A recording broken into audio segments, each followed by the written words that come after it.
Good morning, humans of the world. Gonna do a little sound bowling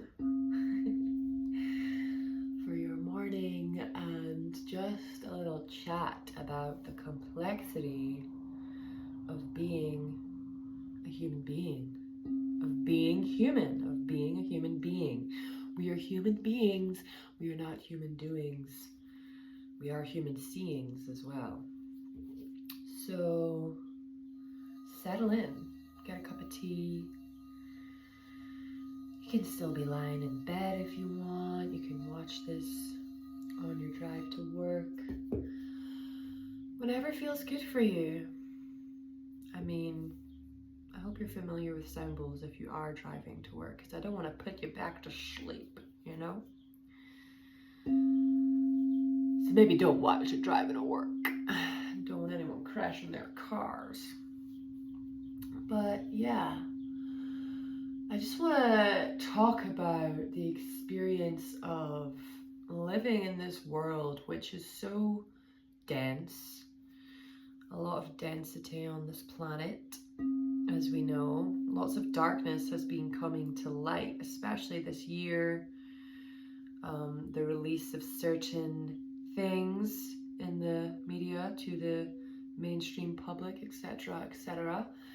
And yeah, these things can really distort our perception of the world and can make us believe that everything is inherently negative or bad and oh, there's nothing we can do, we're so helpless. And it's not true. It's not true. You know, the real fight, the real war is a war of the mind, as George Orwell taught us. 1984. If you've not read that book, I recommend doing it before they make it illegal and stop publishing it. Yeah, because your mind really is the most private place of you, right? Your mind, your heart.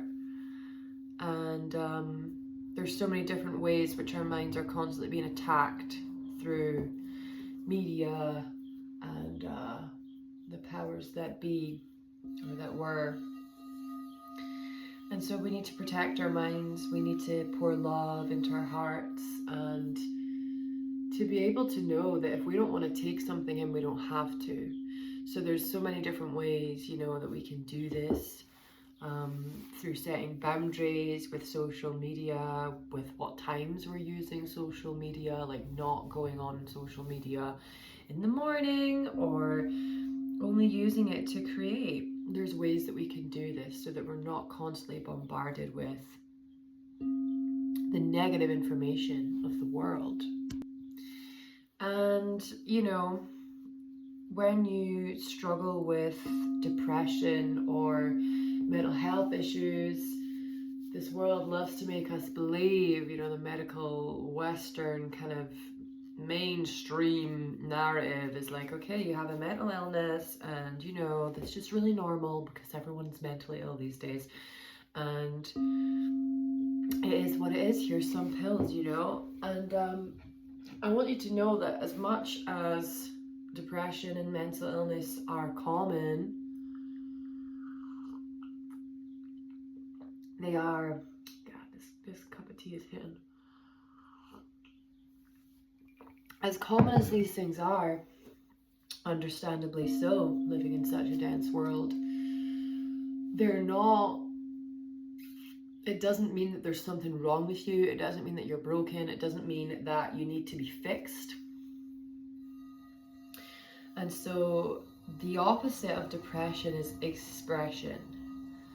So how can we pour into ourselves when we're depressed? And some people like to read depression or depressed as deep rest. When you're depressed, you need deep rest. You need a sound bowl and a Hello Kitty jumper and a cup of tea and to just like snuggle up, you know, and like not feel fucking guilty about it. Many generations, many of us just in general feel we need to earn rest, and we can only really rest once we've achieved everything, and it's really counter productive and intuitive, and it don't make sense, you know. Like we are entitled to resting whenever we want to rest. And if we want to break down the way that our world works in these systems of control and fear, we need to start here and here, and knowing that the change starts with us, and that you can change your inner world, which in turn changes your external experience in the world, how you show up, what you do with your time, your energy, what you pour your energy into. And so, you know, something that I've been navigating, I've struggled with depression since I was very young. And it's interesting for me because when I am deep in my depression, when I start to come out of it, it's like there's two different Jens, you know? So there's like depressed nonverbal Jen, and then there's like, woo, let's go, life's a party, let's go and live every minute Jen. And that can be exhausting to navigate between, you know? And many sensitives and high vibrational people are like this. So when they're depressed, they're very low, and then when they're good, they're very high, because your natural state is to actually be very high vibrational. That also doesn't mean you have a mental illness. That's just your vibration. It's your unique energy, okay? So, yeah, being able to start to create more of a grounded transition between these two states is beautiful, and it shows growth, and it shows healing, and it shows capacity, because we've all been taught to believe that when we're depressed, you know, like we're undeserving, or these are like things that we can start to believe, and patterns that we can start to fall into. Is like, oh, I'm depressed, that means that I need to isolate, or, you know, because what does that mean? Your whole body wants to be like, it wants to merge with the fucking floor, you know? Depressed. And the opposite of depressed is expressed, expression. Depression, opposite is expression, expression. This is me expressing my depression and how to navigate these two frequencies through more of a grounded transition. And so that might look like this, you know, that might look like I'm going to play a sound bowl, I'm going to make a video, and I'm going to talk. And I don't really care who sees this or how many likes it gets, how many views it gets. It's not about that. It's just about allowing your voice to express, so that we can change the narrative around shame of these lower vibrational emotions, because they're so part of the human experience. They're so part of the human experience. But you know, on earth, there's so many programs that try to make us believe that like these lower emotions are, that's just how it is, and there's nothing you can do about it. And instead, what I want to say is, yeah, these emotions are natural. It's your body, it's your mind responding to situations, events, traumas that have been very difficult for you. And so to honor that we're not supposed to be up here all the time, but to also honor and be aware that there are ways that we can work with these lower vibrational energies without falling into shame or guilt or embarrassment of them, right? And so, yeah, expressing is a beautiful way to do this. And yeah, being able to pour love into yourself, you know, being able to really give yourself what you need is revolutionary in this world. In this hamster wheel world, it is revolutionary to be able to do that. And yeah, I want you to know that. I want you to remember that when you're having a bad day. What can you give to yourself? What do you need? What does your body need? And being able to, like, if you're someone that tends to isolate, like me, when you're depressed, like, so sometimes I need to do that, because I need to isolate so that I can actually feel the emotion, because I have quite like delayed processing sometimes. So like I need to actually create a space for me to feel safe enough to feel those lower emotions, and then feel them, and then not get stuck in that safe space by myself, but to come out of it, speak to my loved ones and say, like, this is what's going on, you know, I don't need anyone to, like, there's not about fixing, right? It's just about support and being held, and people can do that for you in so many different ways, whether it's just listening, having a chat, sending some voice notes, you know, making you soup, dropping off your favorite, I don't know, drink, like cold drink, I don't know, whatever feels good for you. It doesn't have to be huge. Sometimes we just want to hang out with people and be non-verbal, right?